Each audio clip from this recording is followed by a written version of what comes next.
अनुसूचित जातीच्या आरक्षणाचे उपवर्गीकरण करण्यात यावे आणि सर्वोच्च न्यायालयानं 1 ऑगस्ट 2024 रोजी दिलेल्या निर्णयाची महाराष्ट्रात तातडीनं अंमलबजावणी करावी या मागणीसाठी अकोल्यात जिल्हाधिकारी कार्यालयावर मोर्चा काढण्यात आला। मोर्चानंतर प्रशासनाला मागण्यांचे निवेदन सादर करण्यात आले। शासनानं सर्वोच्च न्यायालयाच्या निर्णयानुसार लवकरात लवकर आवश्यक कारवाई करावी अशी मागणी निवेदनातून करण्यात आली। सर्वोच्च न्यायालयाच्या निर्णयानंतर पंजाब, हरियाणा, कर्नाटक, तेलंगणा आणि आंध्र प्रदेशासह काही राज्यांनी अनुसूचित जातीच्या आरक्षणाचे उपवर्गीकरण करण्याच्या दिशेनं कारवाई केली, असं अनुसूचित जाती आरक्षण उपवर्गीकरण समर्थन समितीच्या पदाधिकाऱ्यांनी सांगितलं।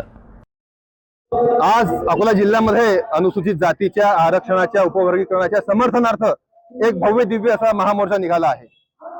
भारतीय संविधानाला अपेक्षित असणाऱ्या सामाजिक न्याय व समतेची अंमलबजावणी झाली पाहिजे आणि सुप्रीम कोर्टाच्या 7 सदस्यीय खंडपीठाने दिलेल्या निकालाची अंमलबजावणी झाली पाहिजे आणि उपेक्षित वंचित समाज घटकांना न्याय मिळाला पाहिजे। म्हणून या अकोला जिल्ह्यातीलच नाही तर आजूबाजूच्या खेड्यापाड्यातील इतर जिल्ह्यातीलही उपेक्षित वंचित समाज घटक हा मोठ्या प्रमाणात आपला अनुसूचित जातीच्या आरक्षणाचा हक्क मागतोय। या मोर्चामध्ये फक्त मातंग समाजच नाही तर खाटीक समाज, चर्मकार समाज, वाल्मिकी समाज, इतर छोटे छोटे सर्व समाज घटक आहेत।